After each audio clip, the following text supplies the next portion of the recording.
आखिर नमस्कार दोस्तों, कैसे हैं आप सब। आशा करता हूं आप सभी सुखी व स्वस्थ होंगे। दोस्तों, मैं हूं एडवोकेट राजेश। स्वागत करता हूं आप सभी का एक बार फिर से आपके अपने YouTube channel secular finance TV पर। दोस्तों, आजकल कई दिनों से लोगों का एक कॉमन सवाल आ रहा है कि सर, साल का पहला क्वार्टर शुरू हो चुका है कि क्या हमारे ऊपर किसी प्रकार की कोई कानूनी कार्रवाई तो नहीं होगी, या लोन कंपनियां हमारे ऊपर कानूनी कार्रवाई कब करेंगी, हमारे ऊपर कहीं कोई केस तो नहीं हो जाएगा। दोस्तों, सवाल वाजिब भी है, क्योंकि जैसा कि आप सभी जानते ही साल का पहला क्वार्टर शुरू हो चुका है और इस क्वार्टर में लोन कंपनियां लगातार प्रेशर बना बनाकर लोन डिफॉल्टर से पैसा वसूल करती हैं। दोस्तों, उनकी कोशिश ये रहती है कि ज्यादा से ज्यादा अपनी बुक्स को साफ रखें और कम से कम एनपीए हों। दोस्तों, आज का ये वीडियो इसी के ऊपर ही है। आज हम ये जानने की कोशिश करेंगे कि आखिरकार लोन कंपनियां आपके ऊपर केस कब करती हैं, कब आपको कानूनी पचड़े में फंसाती हैं। दोस्तों, वीडियो बड़ा इंटरेस्टिंग है, कहीं मत जाइएगा, ध्यान से पूरा वीडियो देखिएगा।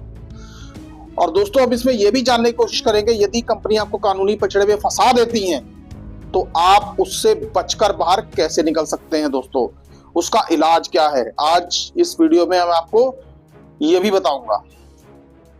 तो दोस्तों, वीडियो शुरू करते हैं। दोस्तों, जैसा कि आप सभी जानते ही हैं कि आजकल डिजिटल लैंडिंग का जमाना है और डिजिटल लैंडिंग के जमाने में फटाफट और धड़ाधड़ अनसिक्योर्ड लोन और क्रेडिट कार्ड मिल रहे हैं। सिर्फ आपका सिविल स्कोर देखा जाता है, आपका आधार कार्ड और पैन कार्ड के बेसिस पे लोन मिल रहे हैं। दोस्तों, और दोस्तों, जहां लोन धड़ाधड़ मिल रहे हैं तो वहीं लोन कंपनियों का रिकवरी प्रोसेस भी धड़ाधड़ी है। फिर जहां आपकी पहली ईएमआई भी डिफॉल्ट हो गई तो कंपनियों की कॉल्स आना शुरू, फिर 1 से 2, 2 से 3, 3 से 4, लगातार ऐसे लोग जो मल्टीपल लोन में फंस जाते हैं उनको तो कॉल्स का पूरा एक जखीरा देखना पड़ता है। दोस्तों, जखीरे से मेरा मतलब है लगातार कॉल्स, लगातार नॉन स्टॉप कॉल्स। सारा दिन फोन कॉल सुनते सुनते उनका तो दिमाग ही खराब हो जाता है। दोस्तों, मतलब कंपनियों का पहला टैक्टिक्स है कि आपके ऊपर लगातार प्रेशर बनाना कॉल्स करके। ये कंपनियों के रिकवरी एजेंट्स होते हैं जो टेलीफोन कॉल करके आपको हैरान व परेशान करते हैं, आपके ऊपर दबाव बनाते हैं कि किसी तरीके से आप पैसा दे दें। दोस्तों, ये लोग गाली गलौज करने से भी नहीं चूकते, गलत भाषा का इस्तेमाल करने से भी नहीं चूकते। दोस्तों, उसके बाद फिर कंपनियों के लोन रिकवरी एजेंट्स तो भाई माशाअल्लाह ही है। दोस्तों, लोन रिकवरी एजेंट्स अपने आप को किसी पुलिस अधिकारी से कम नहीं समझते कि भाई हम जाएंगे, लोग हमसे डरेंगे, हम साहब रेड मारेंगे जाके वहां पे लोन डिफॉल्टर के घर। अब बेचारा लोन डिफॉल्टर किसी मजबूरी वश उसका लोन डिफॉल्ट हो जाता है, न जाने मेडिकल की प्रॉब्लम भी हो सकती है, घर में कोई और भी समस्या हो सकती है, जॉब भी जा सकती है किसी की, या फिर बिजनेस में घाटा भी हो सकता है। दोस्तों, कई ऐसे फैक्टर्स हो सकते हैं जिससे आदमी का लोन डिफॉल्ट हो जाता है। कोई नहीं चाहता, हर आदमी चाहता है कि उसका सिविल स्कोर मेंटेन हो। दोस्तों, मैं एक चीज आपसे ये कहना चाहता हूं कि यदि आपके पास पैसे हैं तो इन कंपनियों के पैसे दे दीजिए, क्योंकि दोस्तों आप पैसा इनका उतार देंगे तो मन की शांति पाएंगे। क्योंकि दोस्तों, मैं अपने वीडियोस में कभी नहीं कहता कि आप कंपनियों का पैसा मार लीजिए या इनको मत दीजिए, चाहे सेटलमेंट करके ही सही, लेकिन कंपनियों का पैसा जरूर दीजिए। दोस्तों, फिर उसके बाद शुरू हो जाता है खेल कंपनियों का। व्हाट्सएप मैसेजेस, व्हाट्सएप कॉल्स, फर्जी कंप्लेंट करके आपको डराना, कंप्लेंट भेजना, मतलब इस तरीके से कई सारी चीजें आपके खिलाफ कंपनियां करने की कोशिश करती हैं। और दोस्तों, फिर आ जाता है नोटिसेस। फिर कंपनी अपना अगला स्टेप लेती है नोटिसेस का। यदि आपने ईसीएस ऑन कर रखा है या ईसीएस दे रखा हुआ है तो सेक्शन 25 के नोटिस आएंगे, पहले कंपनी के डिमांड नोटिस आएंगे, रिकॉल नोटिस आएंगे, आउटस्टैंडिंग के नोटिस आएंगे, फिर धीरे धीरे एडवोकेट्स के वार्निंग के नोटिस आएंगे, एडवोकेट की तरफ से आर्बिट्रेशन के नोटिस आने शुरू हो जाएंगे। दोस्तों धीरे धीरे कंपनियां नोटिस भेज कर आपके ऊपर अल्टीमेट प्रेशर बनाने की कोशिश करती हैं दोस्तों। और उसके बाद फिर यहां से भी बात नहीं बनती, या फिर कंपनियां समन्स भिजवाती हैं। अभी जैसे आर्बिट्रेशन की प्रोसीडिंग की बात कर लेते हैं, तो आर्बिट्रेशन की प्रोसीडिंग के लिए आर्बिट्रेटर की अपॉइंटमेंट का नोटिस भी भेज देती हैं कि आपके खिलाफ आर्बिट्रेटर अपॉइंट हो गया है, आप फला तारीख को आर्बिट्रेशन ज्वाइन करिए।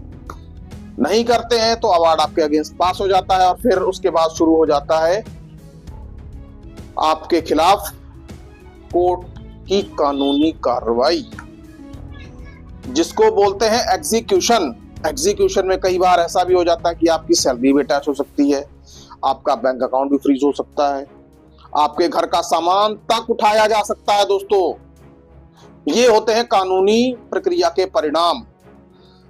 और बात करें सेक्शन 25 की, सेक्शन 25 के केसेस में भी पहले आपको एडवोकेट की तरफ से नोटिस आएगा। एक नोटिस आ गया, 2 नोटिस आ गए, 3 भी आ सकते हैं दोस्तों, क्योंकि दोस्तों वकील की तरफ से नोटिस भेजने पर कोई पाबंदी नहीं है, वो कितने ही नोटिस भेज सकता है दोस्तों। उसके बाद फिर जब कंपनियां देख लेती हैं कि नोटिस का कोई प्रभाव नहीं हुआ, तो कंपनियां सीधे सीधे सेक्शन 25 का केस लगा देती हैं। और दोस्तों इंटरेस्टिंग बात यह है, आप दिल्ली में हैं तो केस लगेगा जाके बेंगलोर में, ताकि आपके लिए परेशानी खड़ी हो सके और आप हरास होकर कंपनी से कहते कि बाबा पैसा ले लीजिए, हमारी जान छोड़िए। कई लोग डर के मारे केस को ना झेल पाने के कारण पैसा दे भी देते हैं। चलो पैसा दे देते हैं, अच्छी बात है, वो इस जंजाल से मुक्त भी हो जाते हैं। अब लेकिन दोस्तों जिसके पास पैसा नहीं है वो कहां से देगा, क्या करेगा? अब वो इधर भी फंसा उधर भी फंसा। मुद्दा ये है कि जिसके पास पैसा नहीं है और उसके ऊपर कानूनी नोटिस आ गया है या कानूनी सम्मन आ गया है, तो आखिरकार वो करे क्या? खैर, थोड़ा आगे चलते हैं। फिर कोर्ट की तरफ से जब कोर्ट में ये केस लगा दिया जाता है सेक्शन 25 का या 138 का, तो पहले आपको सम्मन भेजा जाएगा। दोस्तों ध्यान से सुन लीजिए, उस सम्मन में किसी भी तरीके के जज का नाम नहीं होता, जज की कोई अलॉटमेंट नहीं होती, केस किसी जज के पास एलोकेट नहीं होता। इसको बोलते हैं प्री समनिंग नोटिस। ये आपको आता ही आता है, उसके ऊपर अदालत की मोहर लगी होती है, लेकिन जज का नाम नहीं होता। तो दोस्तों यदि इस तरीके के सम्मन में आप नहीं भी जाएंगे तो भी आपके ऊपर कोई फर्क नहीं पड़ने वाला। कारण जब तक केस किसी जज के पास नहीं जाएगा और उस केस में जज के द्वारा सम्मन नहीं किए जाएंगे, तब तक आप उस केस में यदि अपीयर नहीं भी होते, आपका कुछ नहीं हो सकता। हाँ, ये बात अलग है कि यदि किसी ऑनरेबल जज ने ऑर्डर कर दिए हैं तो हो सकता है कि आपको बेल भी करवानी पड़े, या हो सकता है कि आप अपीयर होकर यह भी कहते हैं कि जी जितनी ईएमआई का आपने केस लगाया उस ईएमआई का पैसा देना चाहते हैं, कॉम्प्रोमाइज करना चाहते हैं, केस खत्म कर दीजिए, ये भी कर सकते हैं। अब ये तो डिपेंड आपके ऊपर है कि आप उस सिचुएशन में क्या करते हैं, क्योंकि दोनों ऑप्शंस मैंने आपके सामने रख दिए। अब दोस्तों सवाल ये है कि कंपनियां आखिरकार हमारे ऊपर केसेस करती कब है? दोस्तों जब कंपनियां ये देख लेती हैं कि इस बंदे के ऊपर रिकवरी एजेंट्स का कोई फर्क नहीं पड़ा, इस बंदे के ऊपर कॉलिंग का भी कोई फर्क नहीं पड़ा, तब कंपनियां नोटिस भेजती हैं। नोटिस का भी जब आपके ऊपर फर्क नहीं पड़ता, तब कंपनियां आपके ऊपर केस करती हैं दोस्तों। और दोस्तों जब केस होता है तो फिर कुछ लोग इतना घबरा जाते हैं, वो कहते हैं कि हमने भाई कोर्ट का मुंह तो कभी देखा नहीं, अब देखना पड़ेगा। तो दोस्तों ऐसी स्थिति से बचने के लिए किया क्या जाए? दोस्तों सबसे पहली बात तो यह है कि मैं हर बार अपनी वीडियोस में यही चीज कहता हूं कि यदि आपका लोन डिफॉल्ट हो रहा है, होने वाला है या हो चुका है, तो तुरंत प्रभाव से प्रायर लीगल नोटिस दे डालिए। दोस्तों, प्रायर लीगल नोटिस अपने एडवोकेट के द्वारा दिलवाएं। यदि आपको लगता है कि आप कोई महंगा एडवोकेट हायर नहीं कर सकते, तो ये काम सेकुलर फाइनेंस टीवी आपके लिए करके देगा, बहुत ही कम रेट्स पर, इनफैक्ट सबसे कम रेट पर। तो दोस्तों, प्रायर लीगल नोटिस देना ना भूलें, क्योंकि इसमें आपकी ही सेफ्टी है। प्रायर लीगल नोटिस आप दे देंगे, कंपनियों के पास आपकी सारी जानकारी चली जाएगी कि भाई आप लोन क्यों नहीं चुका पा रहे हैं दोस्तों, क्योंकि ये आरबीआई की तरफ से भी मैंडेट है दोस्तों। प्रायर लीगल नोटिस जरूर दीजिए। सबसे पहला बचाव तो यही है कि आप प्रायर लीगल नोटिस दे डालिए। आपके ऊपर किसी भी प्रकार की कानूनी कार्रवाई होने की क्षमता आपके ऊपर किसी भी प्रकार की कानूनी कार्रवाई होने की संभावना कम हो जाएगी। अब दोस्तों, आप सोए पड़े रहेंगे, छोड़ो लोन डिफॉल्ट हो गया है, क्या लीगल नोटिस देना, नोटिस आता आने दो, रिकवरी एजेंट आते आने दो, हम तो चुपचाप बैठे रहेंगे। लेकिन वो फिर जब चुपचाप बैठे रहते हैं ना, तो फिर उनको एकदम से ही भागना पड़ता है कि यार आप भागो, तो कोर्ट का सम्मन जो आ गया। तो दोस्तों, अपने आप से मत खेलिए। सबसे पहले प्रायर लीगल नोटिस दीजिए।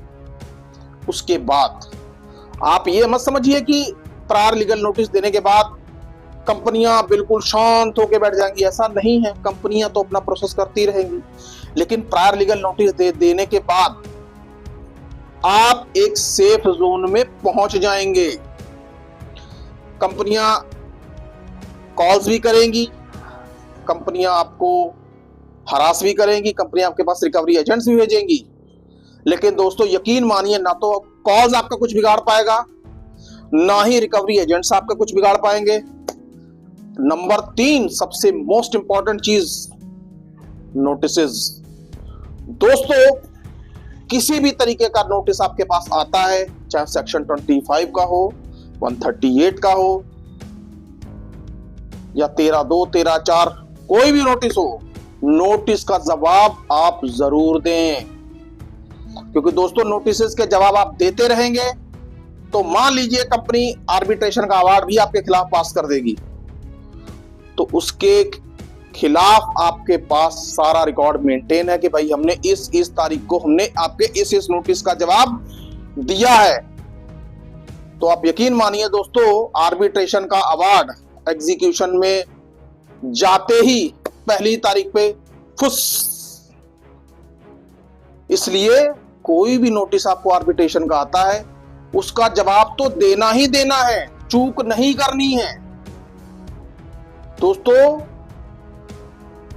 ये आपके सही भविष्य का सवाल है दोस्तों। नहीं तो कई बार नोटिस का रिप्लाई ना दे पाना या ना देना आपके लिए बहुत बड़ी मुसीबत का कारण बन सकता है दोस्तों, और बनता भी है लोगों को।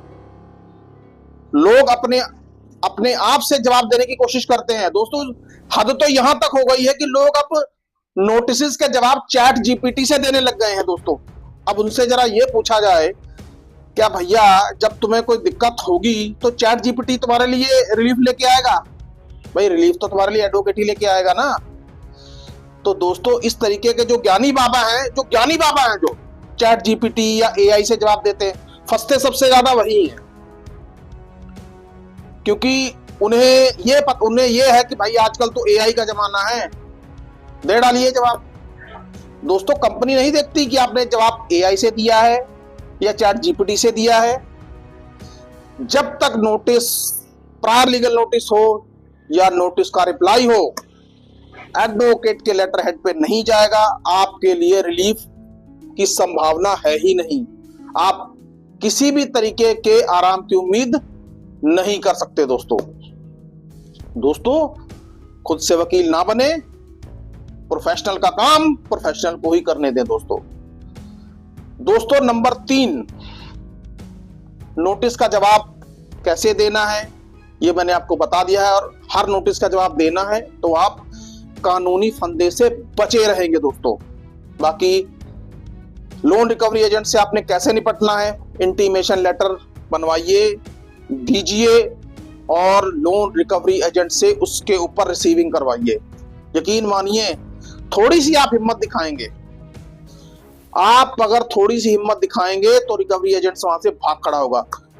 अब कई लोग मेरे से कह देते हैं कि सर मुझे वो 14 तारीख का टाइम देके गया है, 14 तारीख हमारी, 14 तारीख तुम्हारी, 15 तारीख हमारी। बताइए, इस तरीके के लोग बोल के चले जाते हैं और लोन डिफॉल्टर सुन लेते हैं। ना जाने भैया कितने बड़े गुंडे हैं, इतने बड़े गुंडे आपको सरेआम पे चैलेंज देके जा रहे हैं और आप सुन रहे हैं। आपके अंदर इतनी भी हिम्मत नहीं, दम नहीं, आपके अंदर दम ही नहीं है कि जो आप पुलिस में कंप्लेंट कर सके।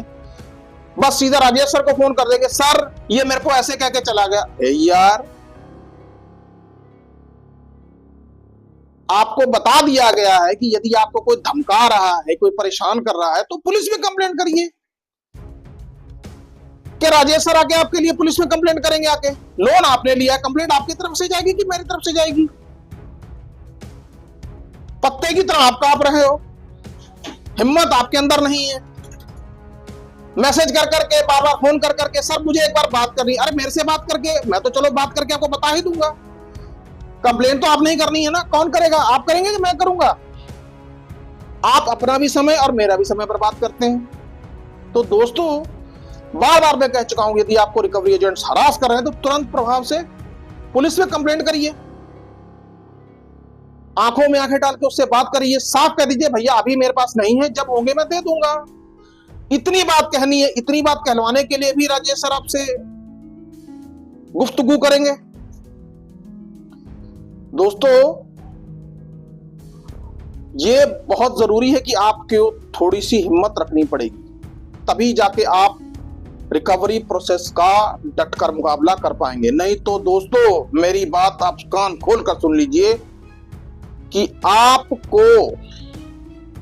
आप जिस तरह से आप अपना एटीट्यूड, डरपोक एटीट्यूड रखेंगे तो मैं तो छोड़िए, भगवान भी आपकी मदद नहीं कर पाएगा। सही कह रहा हूं आपसे, आपको थोड़ी सी हिम्मत रखनी पड़ेगी। हाँ, कानूनी पक्ष से आप पूरा मजबूत रहिए, क्योंकि जब ऐसा समय आएगा तब कंपनियां आपके पीछे पीछे भागेंगी कि भैया सेटलमेंट ही कर ले।